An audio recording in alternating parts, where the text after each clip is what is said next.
Halo semuanya, perkenalkan nama saya Jessica Anggi dari kelas 12 IPA SMA Evata. Pada video ini, saya akan menjelaskan mengenai Liga Bangsa-Bangsa. Saya akan membahas mengenai 5 poin. Yang pertama, latar belakang dibentuknya Liga Bangsa-Bangsa. Yang kedua, proses terbentuknya Liga Bangsa-Bangsa. Yang ketiga, tujuan dibentuknya Liga Bangsa-Bangsa. Yang keempat, keberhasilan yang dilakukan oleh Liga Bangsa-Bangsa. Dan yang kelima, proses runtuhnya Liga Bangsa-Bangsa. Sekarang kita akan membahas poin pertama, yaitu mengenai latar belakang terbentuknya Liga Bangsa-Bangsa. Jadi, Liga Bangsa-Bangsa ini adalah sebuah organisasi internasional yang terbentuk setelah Perang Dunia Pertama. Perang Dunia Pertama itu adalah sebuah pertempuran besar yang paling menakutkan yang terjadi pada tanggal 28 Juli 1914 sampai 11 November 1918. Perang Dunia Pertama ini melibatkan dua kubu, yaitu yang pertama kubu Sekutu yang terdiri dari Inggris, Italia, Prancis, Rusia, dan Amerika Serikat, dan juga kubu sentral yaitu Jerman, Austria-Hongaria, dan juga Turki. Perang Dunia Pertama ini merupakan perang yang paling mematikan karena menyebabkan lebih dari 50 juta jiwa melayang. Kemudian perang ini juga mengakibatkan dampak yang sangat besar kepada kehidupan sosial, politik, ekonomi, bahkan menimbulkan kerusakan psikologis dan fisik. Sentimen anti perang di seluruh dunia menjadi meningkat. Nah, karena kesadaran tersebut, orang-orang mulai menginginkan sebuah perdamaian terjadi di dunia dan tidak ada perang lagi. Untuk itu, dibentuklah sebuah organisasi internasional ini untuk dapat mencegah perang di masa depan yang dilakukan melalui usaha-usaha seperti pelucutan senjata, diplomasi, kerjasama, hingga pembatasan hak untuk berperang. Seperti itu. Selanjutnya, poin yang kedua yaitu proses terbentuknya Liga Bangsa-Bangsa. Jadi sebelum Liga Bangsa-Bangsa ini didirikan, terdapat konsep yang mendasari terbentuknya Liga Bangsa-Bangsa, yaitu konsep yang dicetuskan oleh Immanuel Kant pada tahun 1795. Konsep yang dia keluarkan ini berisikan gagasan mengenai pembentukan organisasi internasional yang berwenang mengendalikan konflik dan menjaga perdamaian antar negara. Nah, konsepnya ini atau gagasannya ini didukung oleh seorang Presiden Amerika Serikat yang ke-26 bernama Theodore Roosevelt. Nah, pada saat Theodore Roosevelt menerima penghargaan Nobel pada tahun 1910,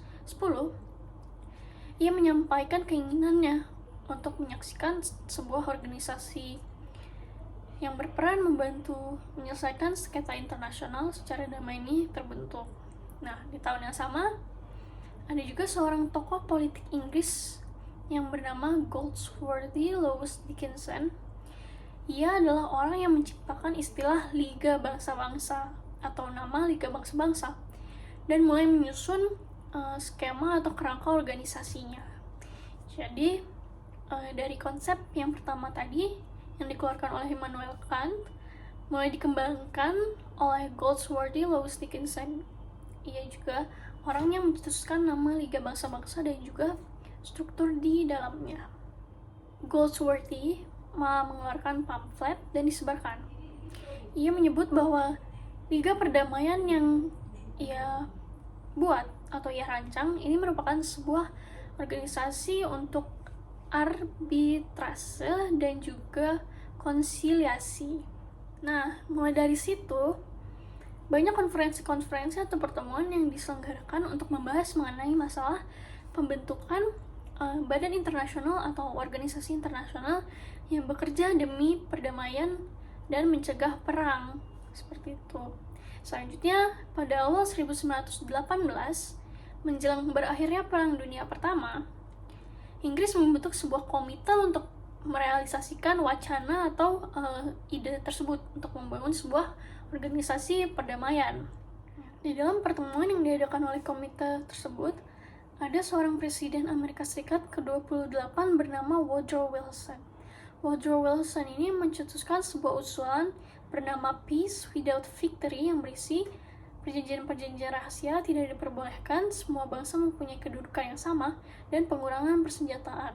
Usulannya ini diimplementasikan ke dalam 14 pasal perdamaian bangsa atau disebut juga Wilson's 14 Points. Nah, salah satu isinya adalah mengenai perlu dibentuknya Liga Bangsa-Bangsa. Dan gagasan itu akhirnya digarap serius atau dianggap serius oleh politis Inggris bernama Lord Robert Cecil dan negarawan Afrika Selatan bernama James Smuts.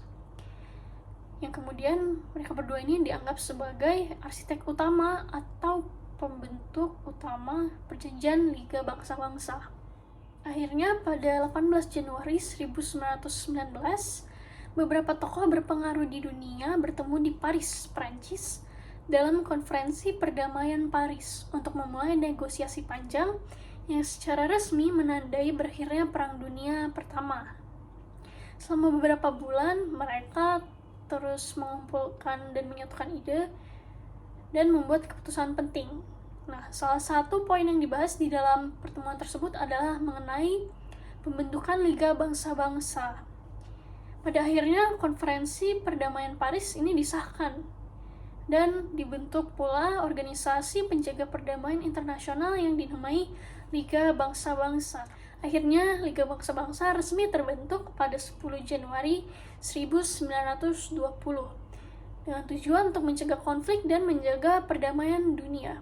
Pada awal berdirinya, 42 negara ini menjadi anggota Liga Bangsa-Bangsa. Kemudian 23 diantaranya tetap bertahan sebagai anggota sampai Liga Bangsa-Bangsa ini dibubarkan. Fakta menariknya, meskipun Amerika Serikat yang menjadi pencetus konsep Liga Bangsa-Bangsa, tetapi sampai akhirnya Amerika Serikat ini tidak pernah tergabung ke dalam Liga Bangsa-Bangsa itu sendiri. Berikutnya, poin yang ketiga yaitu mengenai tujuan dari Liga Bangsa-Bangsa. Jadi yang pertama, tujuan Liga Bangsa-Bangsa adalah menjamin adanya perdamaian dunia tentunya ya, karena mereka dibentuk atas dasar keinginan adanya perdamaian yang terjadi di dunia. Yang kedua, memelihara keamanan dan memajukan hubungan persahabatan, serta mencegah peperangan antar bangsa atau antar negara. Karena latar belakang masalahnya ini adalah Perang Dunia Pertama.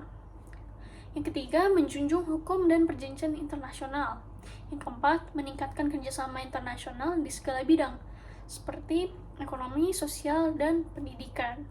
Tentunya tujuan-tujuan ini dibuat agar seluruh dunia dapat merasakan keuntungan-keuntungan dan tidak lagi merasakan penderitaan yang mereka alami seperti di Perang Dunia Pertama. Untuk poin yang keempat, yaitu keberhasilan yang dilakukan oleh Liga Bangsa-Bangsa ditandai dengan masalah-masalah yang diselesaikan oleh Liga Bangsa-Bangsa.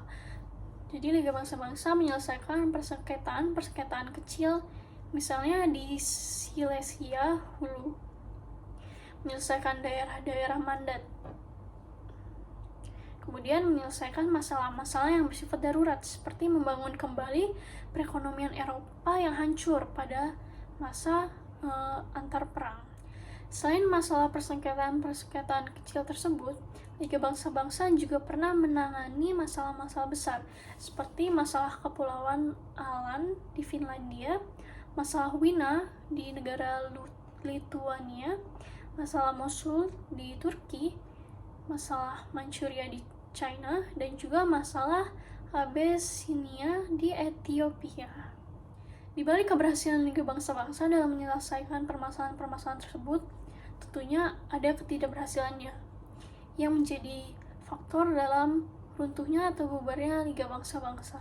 Sekarang kita masuk ke poin yang kelima, yaitu runtuhnya Liga Bangsa-Bangsa.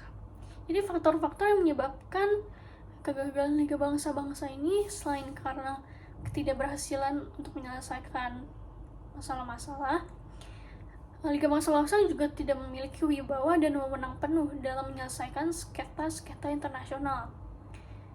Yang kedua, tidak adanya peraturan yang mengikat dan keanggotaan yang bersifat sukarela, dan menyebabkan negara-negara anggota cenderung seenaknya untuk menaati dan menjalankan keputusan Liga Bangsa-Bangsa.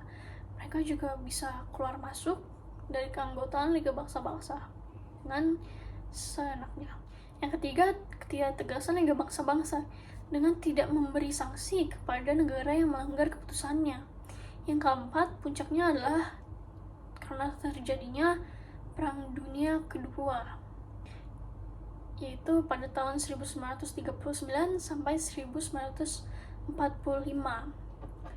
Karena Perang Dunia ini kembali terjadi, akhirnya Liga Bangsa-Bangsa ini dibubarkan karena sudah tidak ada gunanya lagi dan sudah tidak berhasil. Akhirnya setelah Perang Dunia Kedua, Liga Bangsa-Bangsa ini digantikan oleh sebuah organisasi baru yang bernama PBB atau Perserikatan Bangsa-Bangsa yang sampai sekarang masih berdiri. Demikian penjelasan yang bisa saya sampaikan mengenai Liga Bangsa-Bangsa. Semoga video ini dapat bermanfaat dan menambah pengetahuan bagi para penonton. Terima kasih.